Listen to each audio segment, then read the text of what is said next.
This is the I Love Success podcast. I'm Peter Jabrukovsky, and I have made a vow to myself to help as many people as possible to achieve their dreams. Let's get started. Hey guys, and welcome back to the I Love Success podcast. First of all, if you're here with me again, or as a new listener or a watcher, a viewer, I don't know how you even say that. I'm super grateful that you're here. My big fat mission is to help you and 9,999,000 other people to achieve their dreams. Right now, you are the most important person to me.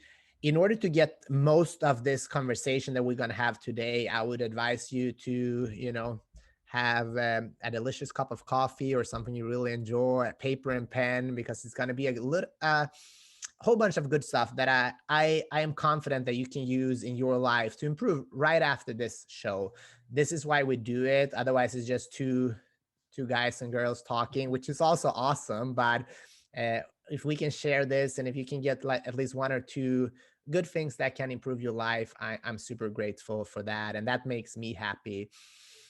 I have an old friend in new format here today, and I think you're one of the few. I think there's only one or two other people that is coming on for the third time, and that is quite remarkable for me, because I try to bring in new thoughts, but then I just meet people that are incredible, and then I want to talk more with. So this is Alex Weber. The first episode, just Google I Love Success Alex Weber. We shared kind of his journey. The second one was more about love. That was one part of your life at that point, which was kind of, we went a little bit deep. And now we're just going to drop some truth bombs. You just launched your book Failproof, Become the Unstoppable You, and I'm super excited about your new book. And you're like motivational comedian is, I think, the word for it. You're funny, but you say good stuff as well, which we love. So without further ado, Alex Weber, welcome to the I Love Success podcast. Oh, brother, thank you so much for having me, man. I appreciate the kind words. That means a lot, and I feel the same way. I've been thankful for all the time that we've been able to spend together in the conversations, and yeah, we've had a few different ones. From the first one being a little bit more about our goals and aspirational. The second one we went into love life, and I'm excited for what we'll drop in with today. Yeah, so let's dig into like being fail proof and your book. And I know one thing that I read when it came to the book, it was the big question that we sometimes ask ourselves: what Mm, would you do if you couldn't fail? yeah. And let's just have that sit with us for a while.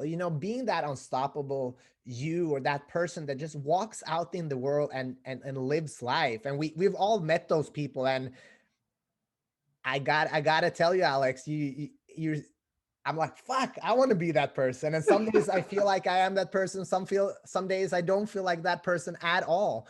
So can we just talk about that? Being fail proof, and like, what does that even mean? Yeah, and I see that person in you, and Yeah. we're all human, and we have all sides of ourselves. So it's not about being it all the time, but can we be it more often, and can we be that in some settings or opportunities where maybe we haven't been in the past? And if we can kind of change how that goes, maybe it's a date, maybe it's a meeting, maybe it's a pitch, maybe it's a workout. But if we can just change those, it'll have a big impact in what our lives look like, what happens. So to me, being fail proof and being unstoppable, it doesn't mean that you're not going to fail. We are all going to fail, but it means that fails won't stop you. I don't want to be, tone deaf with this reference, but bulletproof, you wear something bulletproof doesn't mean a bullet's not going to hit you, Yeah. but it means that you're going to keep going. So that is the same, rough analogy here, is that we're all going to hit failing moments. But what I've found in speaking to thousands of people is that it's not so much the fail that stops people. It's everything we add on to it. It's the judgment, it's the fear, it's the pain that we kind of layer on. And that's what ultimately causes people to stop or quietly disengage from what they really want to have happen. We just back away a little bit. Yeah. I mean, I felt that in my life many times, and I think as you, and if you're listening to this as well. But how do we get past that? Like, what are the some of the things that we can start doing in order to Yeah. become a little bit more of that person? Yeah, I would say two main ones that I'd love to communicate to the audience, and one is more of like a ethereal, and one is more very practical. Yeah, So the bigger one is why are you doing this? And I know it can be charming and trendy to talk about our why, but what I think it is it's our visceral why. It's the one that it's not pen to paper. It's the one that when you say it or you feel it, your heart just beats a little faster. Maybe it's a dream that you always wanted to have happen. Maybe someone told you you couldn't and you want to prove them and yourself wrong. Maybe you just want to add something to your life that you've always wanted to be there or provide for your family. But whatever it is that gets your heart beating a little faster, that's the firepower, because that's what's gonna, I know in my journey with American Ninja Warrior, that's what would get my butt in the car to drive an hour when I was tired at night and train till midnight and drive an hour back. It's having that visceral, powerful why. And then in the actual moments of failing, there's going to be some moments where, yes, you want to check in and remotivate and all that. But sometimes we just need to get back to it. And that's really, what I call in the book, there's this fail chain reaction that happens every single time we hit a setback, whether that's missing a deal or getting an argument with someone we love or spilling our coffee. It happens every single time. And that really helped me because it took some of the variables out of setbacks. And it was just like, oh, okay, I hit an obstacle. This is the ABC. And now we get back to it. and how do you work on that? Because I know I'm Yeah. pretty good at that. When I hit, a road bump, I get upset. Or I'm a competitor, if I don't get the results I want, I get upset, but I stay there a very little time. I ponder, I learn, and then I kind of get back up on the horse, so to speak. But I have friends and I have people around me, and I know people listening now. They've been trying to do something, and they kind of quote unquote failed the first time because. Let's face it, if you're starting a new thing and you're Totally. failing the first time, it's just part of the journey. And Mhm. then they kind of get discouraged because somebody might say a comment, or they're scared of being judged, and all those things. How do we narrow that gap from kind of failure with quote unquote until getting back up on the horse? Yeah, you really you nailed the that sequence, Peter, because that really is what it is. I noticed this when it was happening for me with Ninja Warrior. Yeah. I was just failing, my fails per hour were at such a high rate that I was like, I got to figure out a system to this, because if I don't, I'm still going to be getting upset. The gym's going to be closed. I'm going to be wallowing in the parking lot. Like, I got to figure this thing out. And then it was kind of fun. Those next months, I would just look, and I would look at any time something would happen. Someone would go to something late, they thought they were prepared, they weren't, they missed a turn. And I was like, oh my gosh, this sequence happens every single time. And what it is the first thing is an emotional reaction. Now, people are wired, people are different. Some people are going to have big, explosive emotional reactions and get frustrated and yell. Other people are going to just quietly disengage and kind of shrink away. But the main thing to remember in that is it's going to be a wave. So if someone says something or you see something on your phone that, oh gosh, I can't believe the news is doing that, or this person messaged me that, just remember, like, okay, here's the wave, and that wave will pass. Now, it doesn't mean block it out, because that's just burying it, but it does mean, okay, let me just feel this and respond rather than just emotionally react. The last kind of nuance I'll say to that is, for some people, time is a variable there, because some people can handle this wave very, very well. They'll feel the reaction. Okay, I'm frustrated, but let me just get back to what matters. Other people will let that emotion control them, and they'll lose hours, they'll lose days, they'll lose weeks. Some people will do something, it doesn't go great, and they never do it again. So there's a huge variable there. So emotions is the first one. The second piece is just like what you said, can you learn something? And I just ask people, learn one thing. If that deal with the client didn't go well, why? Were you not prepared? Did you not connect? Were you not forthright enough? Did you not do enough research on them? Were you not confident or affable enough? Whatever. But learn one thing. It doesn't have to be, there's probably a lot that we can all do better, but just learn one thing. Part three is recommitting with full effort and commitment and belief. And that can be tough because if you just screwed up at something, and this has happened so many times in my life, and Ninja Warriors just made it very tangible, where if you go to do something and it doesn't go great, it's tough to summon the confidence and the conviction to just get right back up and do it again with full belief. And that is actually where you want to rely on the first two steps. One, if you are a little pissed off, use it. If you're frustrated, use it. There's energy there. Part two is why you can believe that you'll do better is because you did learn something for the first attempt. So if we put that into action, our chart will kind of just look like this, these little growths of up one over one, up one over one, until we actually get to our goal. Yeah. And I think I know you write about this in your book as well, about confidence and like how do we kind of work on our confidence? Because and what is confidence? It's so Yeah. hard to put that into perspective, because I'm very confident in some situations where I have knowledge because I've done the work, and then in a new situation I'm not confident at all. Yeah, I mean, 100%, and you nailed it. Confidence is this elusive like superpower that sometimes we have and sometimes we don't, and we don't know where we can get more of it. So I would say two things. One is I call something your confidence bank, which is times where you weren't sure if you could do something, but you still showed up and did your best. And why that's so important is because in that whirlwind of fear and doubt, you can look at this evidence, this proof of times that you showed up and you were fully committed, you were confident, even though you felt all these same feelings. And if you're just building your confidence bank, just start today. Just start today and make that call, even with feeling nervous and doubtful. Write that email, go to that workout class, even feeling fearful, nervous, and doubtful. And then you have that in your bank and it'll build and it'll compound. So now you have two things, you have four things, you'll have eight things in your bank.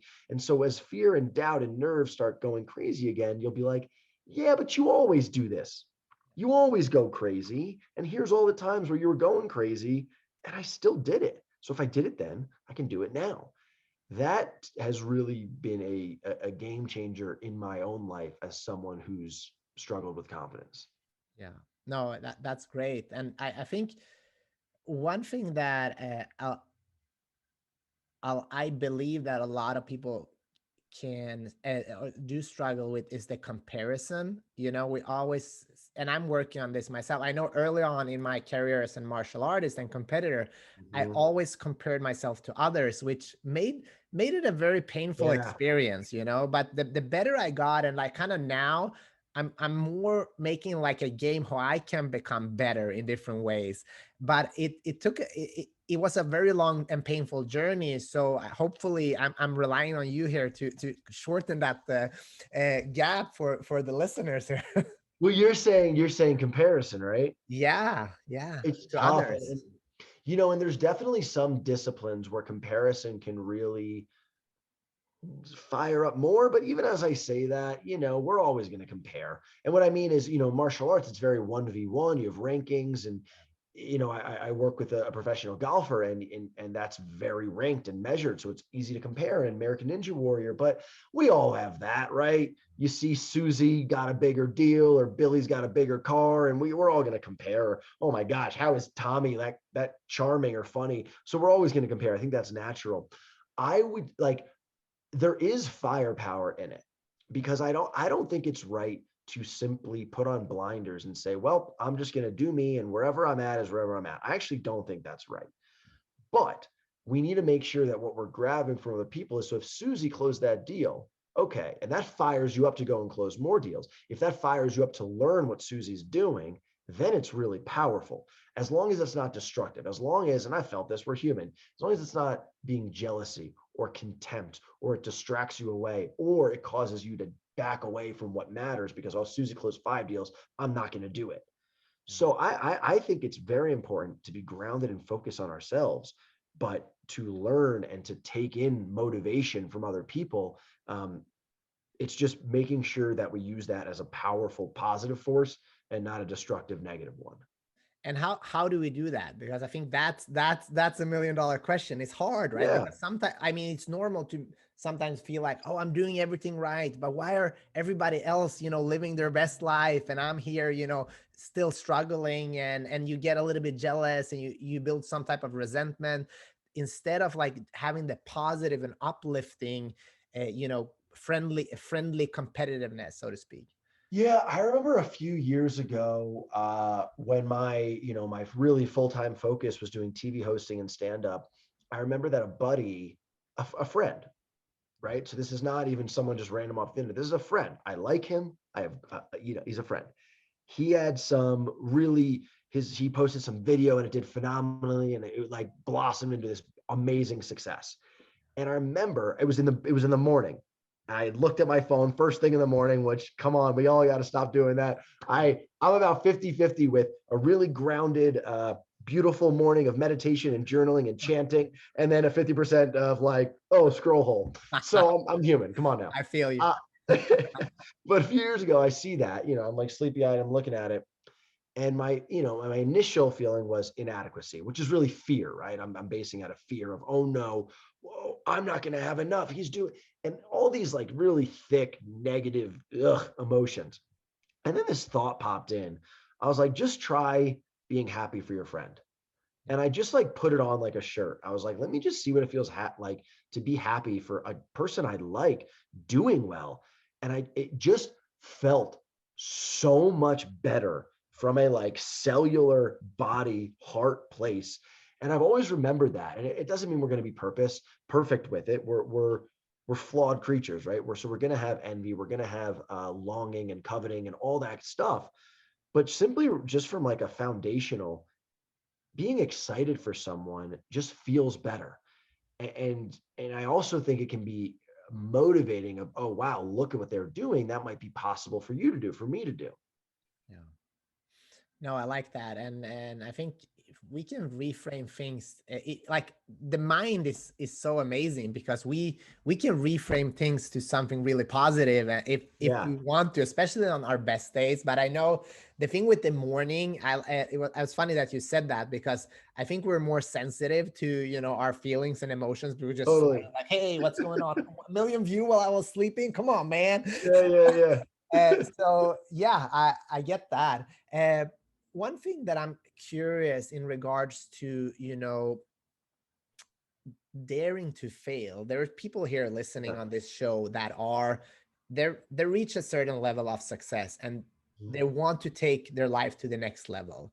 But they're scared because they're in a situation where everything is pretty good, how do you open up yourself to failure, to play with risk and don't go the safe route?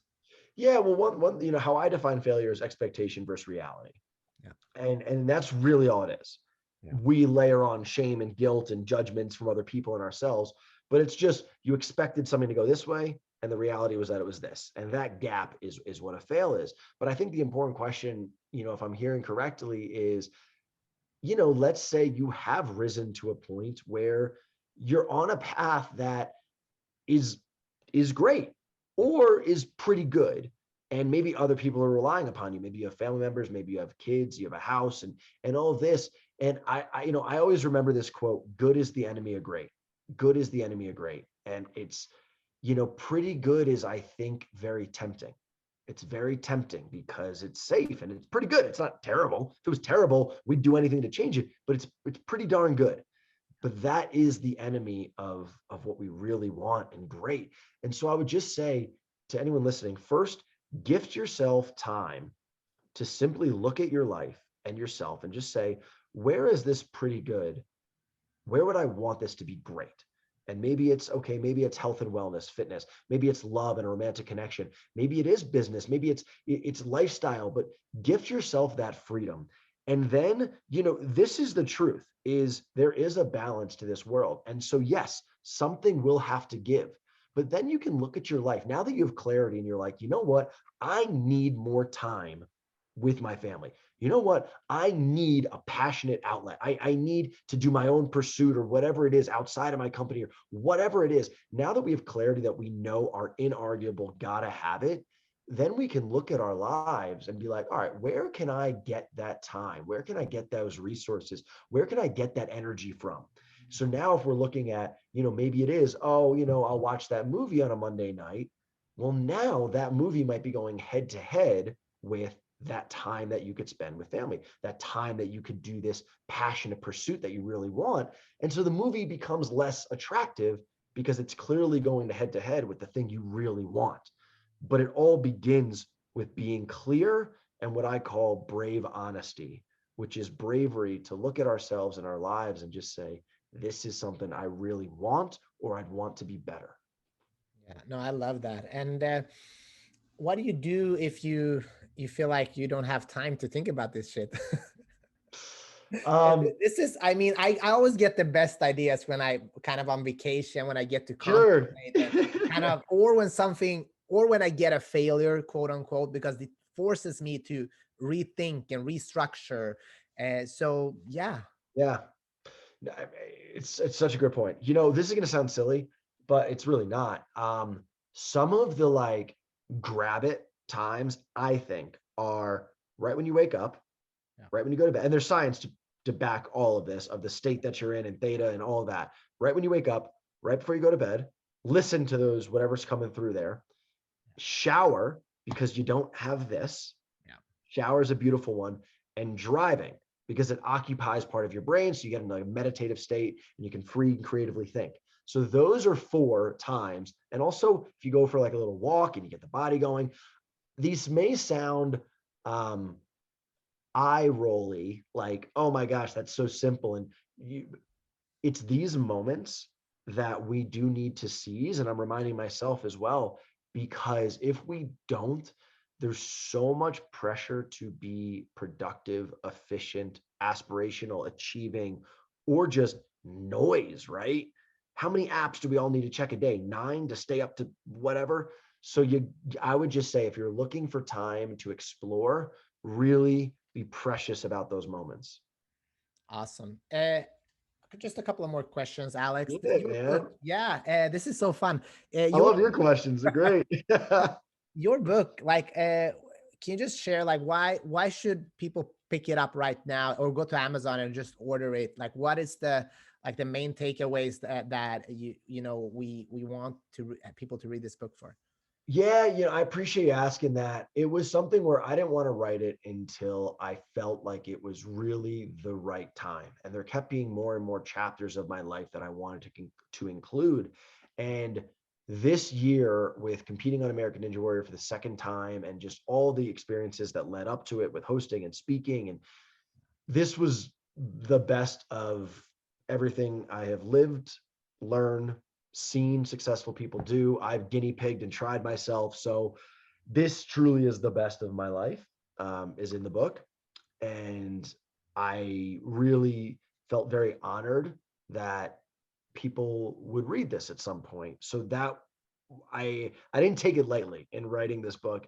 And the last thing that I'll say is, it kept me honest. I think that sometimes in this world of betterment and self-development and growth, there's a trap that sometimes it can get corny or not really applicable to all of our lives. And what was fun about this is, while I was writing the book was exactly the time at leading up to American Ninja Warrior. So I'd literally write all day about, even if we don't feel confident, we need to step up, and what do you really want, even if fear is trying to take it away from you. All of these, how do we overcome failure, all these things.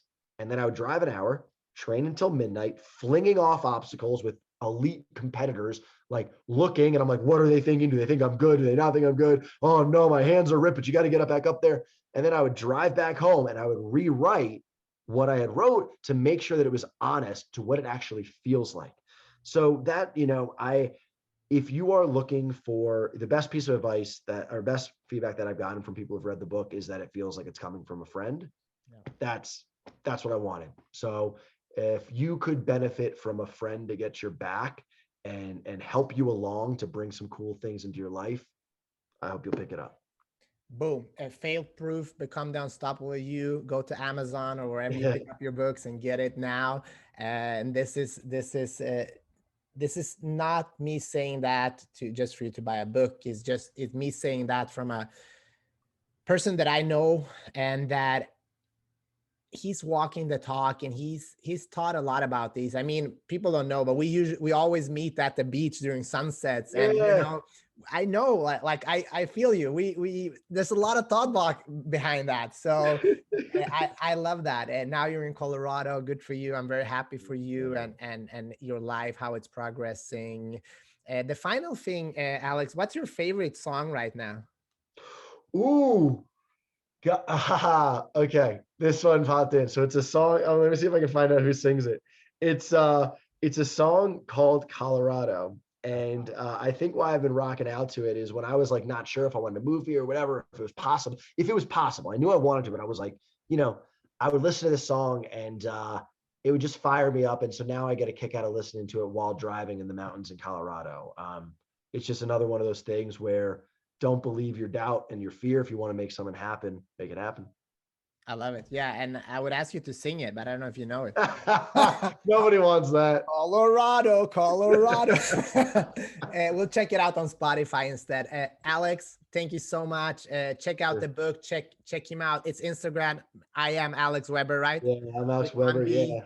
Yeah, yeah. Uh, that's it, guys. I'm super grateful that you're here listening. This show was a little bit shorter. We wanted to do that because we just wanted to dig right into the knowledge of this book. If you love Alex as much as I do, check out the two other episodes after you read his book, because you'll get a lot of value from this guy. If you enjoy this show and what we do, please share this with somebody that needs to hear this message. Give us a review. Just support us. All this is for free, because I really want you guys to get the best out of your life. But the only reason why we do this is for you to excel, and that makes us really really happy. I think I don't know what happened to Alex, but I think we're out, and I'll see you guys next week. Thanks.